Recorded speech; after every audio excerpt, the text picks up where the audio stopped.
Hello po, konnichiwa. Good afternoon everyone around the world. Ayan. Sa mga Pinoy. Ayan. I'm here again. Hindi ako nakapaggawa ng mga video lately na about jewelry. So, gumawa ako now. Yeah. Today ay cubic zirconia po ang gagamitin natin. Gagawin ko ng bag. This one. Yeah. See it? Yan siya. Please watch and share.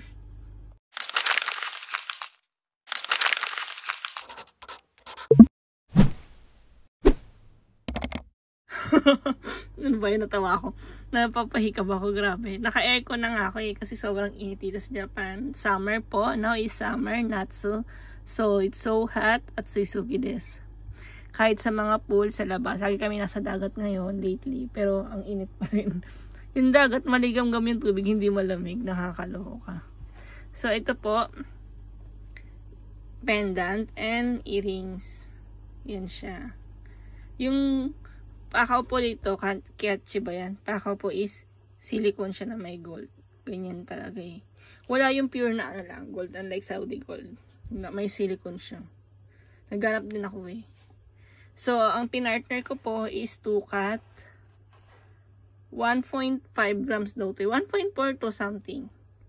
50 cm po or 20 inches ang chain natin. Pwede nyo rin siya ilagay sa 5 grams. Pero ang nilagay ko na to, naubusan ako ng 5 grams eh. So, ilagay natin sa ano, dito sa 2-cat na mas manipis, diba? So, ayan siya. 1.5 pala talaga. Kasi minsan, nakalagay 1.5 din.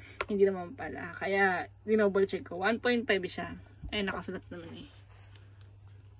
Ayan siya. 1.5 din. Yung pendant, tsaka yung hikaw. Grams natin eh.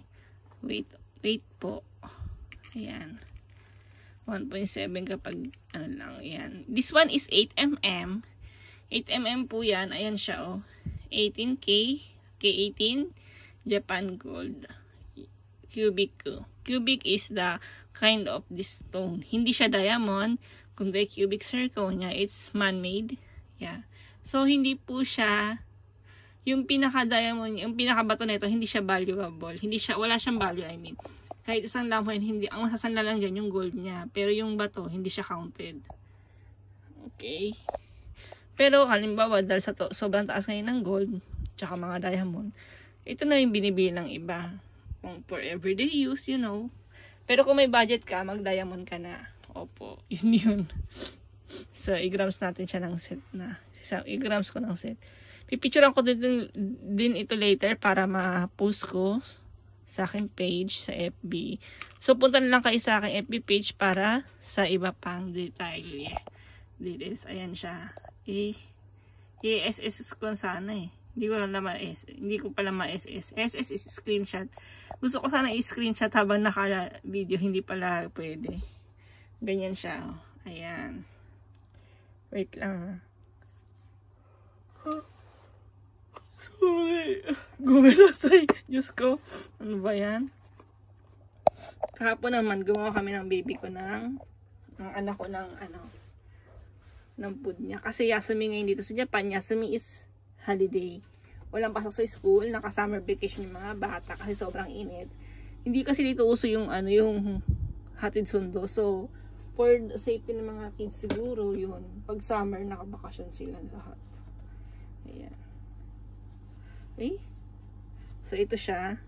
Ginanyan ko eh. Diba? Ayan. I-check natin eh. Wait lang ha. Wait lang po. Ayan siya. Ganyan yung likod niya. See? Then, the pendant.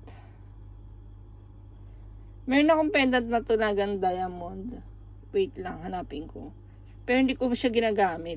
Nakatago. Alam niyo naman, ewan ko ba? Kasi hindi naman ako lagi nalabas. Before, nung mga bata-bata pa ako, lagi ako nakaalahas. Diyos ko po. Mga silver, ganyan. Tapos nung nag-Japan ako, bago ako mag-Japan, nangangatin ako sa silver. Ewan ko, siguro nag-acidic ako. Kaya nag-gold na ako. Ganyan siya. Try natin na ikabit yung pendant sa necklace. Ito bestseller ko to ng araw. Around mga 4 years ago, 5 years ago. Mabenta siya. So, isang araw nakakabenta ako ng 10 ganito. 10 sets. Set ha. 10 set. Kasi sineset ko siya ng necklace, earrings, tsaka pendant. Para maganda na kaysa naman bukod-bukod pa, diba? Wait lang po. Just a moment. Then, yung next ko naman nagagawa ng video, bala ko yung hika. Ay, yung earrings pala. Earrings, sorry. Ring. Yung ring. Yes, ayan siya. Makikita nyo, okay naman. Pwede nyo siyang ipang present or pang gift. Tama ba ako? Sa, diba? Kasi kapag halimbawa, especially in Philippines, pag binigyan mo ng gift, sasangla lang din eh. So, much better na yung hindi sobrang mahal. Okay na yung mga ganito. Kasi kapag yung sobrang mahal, tapos bibenta na nila. Kasi hindi naman tinutubos. Ang sakit kaya nun. Alam ko yung feeling kasi nagbibigay din ako ng regalo. May magsasabi dyan na, gift mo naman yan, so no need mo na isumbat, na ba't sinangla. Pero kasi gift ko yun, gusto ko sana na makikita ko yun na pag-uwi ako na suot mo. Binigay ko yun kasi gusto ko na mas maging maganda yung presentable, you know. And much better na i-keep muna. I mean, saka mo yun ibibenta kapag after na many years. So, at least tumubo ka na kasi pag binenta mo yan nang wala pang 1 week sa'yo, sinanla mo na, lugi ako doon, hindi ikaw. Kasi, mahal kong binili yung items, di ba? Yung alahas din, bibenta mo. Isasanla mo sa murang halaga. So, ang kumita lang, yung alahasan. Sabi ko nga, pag ganyan, hindi na ako bibigay ng gold. Cash na lang. Di ba? Para fair. Opo. Kasi gusto ko talaga, sinasabi ko, bukal ako magsabi na, pag bigyan ako ng gold, ayoko na isasanla agad. Kasi, ang kumita nun, yung pawn shop, hindi tayo, nalugi na. Kahit na nagtitinda ako, syempre, mahal pa rin ko ako yan eh. Kasi brand new yan eh. Diba? So, ayan po ang itsura niya pag nakaset na. Ang ganda. I-picturean ko yan later. Tapos, igaganyan natin yan. O, diba? Mahal na ang gold ngayon, ah. Wala nang mura-mura. Ganyan na siya. Kaya ako taga maingay ako pag nagbigay ako ng gift. Opo. Pera na lang kung pera. I mean, tanggap ko naman ba, isasanla mo. Pero, wag naman agad-agad. Hindi mo pa nga nasuot eh. Hindi ko nakitang sinuot mo, sinanla mo na. Diba? Tapos, pag di binigyan, sabihin ang damot. Nagbibenta naman, bakit hindi bigyan? Promise. Before, lagi ako nagbibigay sa iba, piniplease ko sila. Pero ngayon, this time, i-please ko muna yung sarili ko for me ha. Kasi, ang hirap ng buhay ngayon, lahat nagtaas. Hindi ko naman pwede na itulungan yung iba. Tapos ako naman, may hirapan.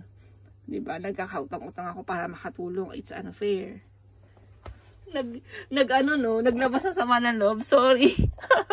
Sorry, hindi. Ganun lang talaga. Dapat maging din tayo, be wise.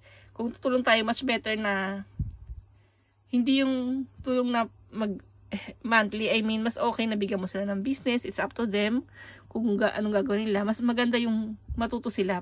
Kasi paano pag wala na tayo? Diba? So, ganyan po. Ito ang gandang gift. Cubic zirconia with necklace. Ayan, 2 cut po nilagay ko dyan. 50 cm or 20 inches. We also have 40 cm or 45 cm. Meron tayo na itong size na. Yung haba ng necklace po is 16 cm. Meron din po. And 18 cm. And this one is 20 cm. So, kung ano po yung gusto nyong size, pwede. Itong pendant na to, hindi siya kasya sa 10 grams. Yes. Ang ganda, diba? Parang tunay. Hanapin ko nga. Wait lang po Hanapin ko yung aking diamond pendant. Para makita natin kung ano yung pagkakaiba. Kasi iba yung kinang niya. Oo. Yes po. Ayan. Ito yung akin eh. Ayan. Tingnan nyo. Ito yung pendant ko na may diamonds. Nakita nyo. Iba yung kinang niya. Pero halos, parang hindi naman siya ganun nagbago. Diba? Ito, kasya to hanggang 10 grams yata eh. Ayan o. Ganyan siya. Mayroon siya ditong point, kung ilang points ilang karat yung diamond niya. Hindi ko mabasa, pero tunay ito. Ayan, ang ganda diba? Ganyan ako eh. Ito naman, hindi ko binibenta kasi bigay sa akin to ng aking biyanan na lalaki.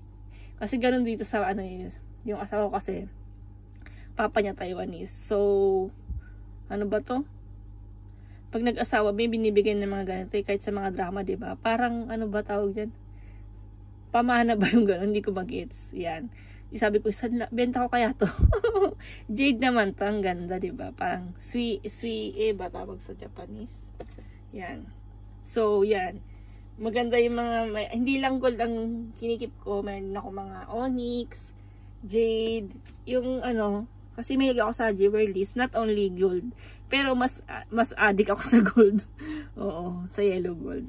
Before white gold ako, tsaka silver din. Ngayon, platinum maganda rin. Ayan. Ito siya. Medyo, ewan ko lang, parang tingin mo. Unang tingin, teka lang ha. Ay, iba nga yung kinangyata nito. Hindi ko lang sure. Tingnan nyo. Parang halos same or not. Maliit kasi itong isa eh. Kaya hindi ko ganun makita. Oh. Pero, okay na yan. Halimbawa, bibigay nyo kay mother. Matutuwa na yan kasi malaki naman yung pagkabato niyan. At uso-uso ngayon yung mga man-made like cubic na ganito. Tapos yung machinate ba yun? Yung isa. Nakalimutan ko ang tawag. Basta meron na man-made din na kapag sinanla nyo hindi ma-accept sa sanglaan. Pero ang ma-accept dito yung gold. Itong necklace. Yan, ma-accept po yan. Kaya don't worry. Kasi tunay naman yan. Yung bato lang talaga. Yung ganito. Tingnan nyo. Tinabi ko 2.6 grams. Nilagay ko pa. Ay, talaga bang 2.6 grams to? Ika-grams ko muna. I will check first kung totoo ba. Kasi baka mali ako ng... Ay, 2.6 nga siya. Kanya pala to. Sino mo, kapag nagtatabi ako, lagi ko nilalagyan ng label. Hindi ko pa nga siya na inventory. Kasi gusto ko mag-i-inventory ng mga, ano ba, yung personal alahas ko. Nilalagay ko siya ng ganito. Tapos nilalagay ko pa ng label. Tapos minsan nilalagay ko pa kung may sira ba, kung kailangan ko nabili, kung magkano. Para kasi reference ko yun kapag halimbawa gusto ko siya ibenta. Hindi ko siya bibenta ng lugi ako. Pwedeng same price or medyo mas mahal. Depende naman yun eh. Halimbawa, this one, nabili ko to. Matagal na to eh. I think 10 years ago pa to nabili ko. So, matagal na siya sa akin. Tapos, nilalagyan ko siya ng silica gel para hindi siya mag-moist sa loob. Yeah. Kailangan i-handle natin with care ang ating mga alahas. Ito nga tingnan nyo. Oh, di ba? Nakamemo pa. Akin yan. Gamit ko na yan. So, pag yung, diba, iba pa rin yung binibenta ko. Iba yung sa akin. So, I mean, maganda meron ka pa rin items na yung sa'yo ba. So, ganyan siya. Tapos, pagkakabit, ito lang dito lang po. So, ayan. If you like this, PM me. Available po siya now and ready to ship. Ayan. Kasi may nag-order nito si Madam. Taga Tarlac ba siya? Sambales. Nakalimutan ko. Hindi pa kinuha. Ayan siya. So, Madam, andito na ang iyong order. Arigato gozaimasu. Yan. Ipapakita ko sa kanya ito mamaya. Para kunin niya na. At request niya rin na 50 cm. Kasi daw, nung in-order na nakaraan na 45 cm, maiksi sa kanya. Excuse me. So, yan po. Thank you po. Arigato gozaimasu. Please don't forget to subscribe my channel and share my video. And check na lang din po niya yung iba-iba kong video updates. Yan. Lately kasi sobrang init kaya hindi ako nakakagawa ng vlog. Promise, ang init sobra. Maraming na heat stroke dito. So, yun po. Thank you. Arigato gozaimasu.